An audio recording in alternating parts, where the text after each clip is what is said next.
How did Bering Air Flight 445 go from a routine commuter flight to a tragic disaster over the frozen waters of Alaska? To understand the chain of events that led to this fatal crash, we need to go back to where it all began, on the tarmac at Unalakleet Airport. February 6, 2025 started as just another day for the crew and passengers of Bering Air Flight 445. The aircraft, a Cessna Grand Caravan, was built in 2020 and had a clean maintenance record. Bering Air had operated the type for years, serving the remote communities of Alaska. The pilot was experienced, well-trained, and accustomed to the region's harsh flying conditions. The flight plan was simple: take off from Unalakleet and head northwest toward Nome, a city on the Bering Sea coast. The weather, however, was a major factor that day. While conditions at departure were fair, Nome was reporting deteriorating visibility due to fog and high winds. The aircraft departed Unalakleet at 2:38 p.m. Alaska Standard Time, taking off from runway 33.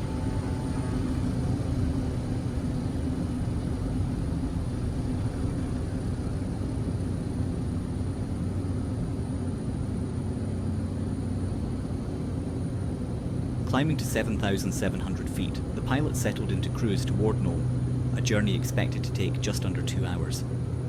As the aircraft approached its destination, the pilot began a gradual descent. At 3:11 p.m, Anchorage Air Route Traffic Control received a routine call from Flight 445 confirming their descent into Nome's airspace. 5 minutes later, the aircraft was recorded at 5,300 feet, still stable. But then something went terribly wrong. At 3:18 p.m, the aircraft suddenly lost altitude and disappeared from radar. There was no distress call, no warning. Flight 445 simply vanished into the vast Alaskan landscape. The aircraft had slammed into the ice-covered waters of Norton Sound, approximately 34 miles southeast of Nome. There were no survivors. All 10 people on board, including 9 passengers and the pilot, had perished on impact. Search and rescue efforts were launched immediately, but bad weather made operations difficult. Visibility was low, and the icy waters posed a serious challenge for responders. By the time the wreckage was discovered the following day, the grim reality was confirmed.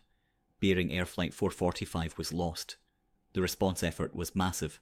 The Nome Volunteer Fire Department, the US Coast Guard, the Alaska State Troopers, and even a US Air Force C-130 joined the search. The cold temperatures and worsening conditions forced rescuers to work quickly. With no distress signal received and no immediate cause apparent, the National Transportation Safety Board launched an investigation into what went wrong. As investigators examined the wreckage and analysed weather data, several possibilities emerged. One major factor under consideration was icing conditions. The aircraft may have encountered severe airframe or engine icing, which could have caused a loss of control or engine failure. Pilots flying in these conditions must rely on de-icing equipment, but in extreme cases, even the best systems can struggle to keep ice build-up at bay. Another theory focused on pilot disorientation. The worsening fog and poor visibility could have made it difficult for the pilot to accurately judge altitude and orientation, leading to spatial disorientation. This phenomenon, often referred to as the leans, has been the cause of many fatal crashes, particularly in instrument flight conditions. Mechanical failure was also on the table. While the aircraft had no known prior issues, a sudden failure in flight controls or power systems could not be ruled out. However, without cockpit voice or flight data recorders, neither of which were required on this type of aircraft, investigators faced a difficult challenge in determining the exact cause. As the investigation continues, authorities hope to uncover the chain of events that led to this tragedy, ensuring that lessons are learned to prevent future disasters. If you found this analysis insightful, be sure to hit that like button and subscribe for more in-depth breakdowns of aviation incidents.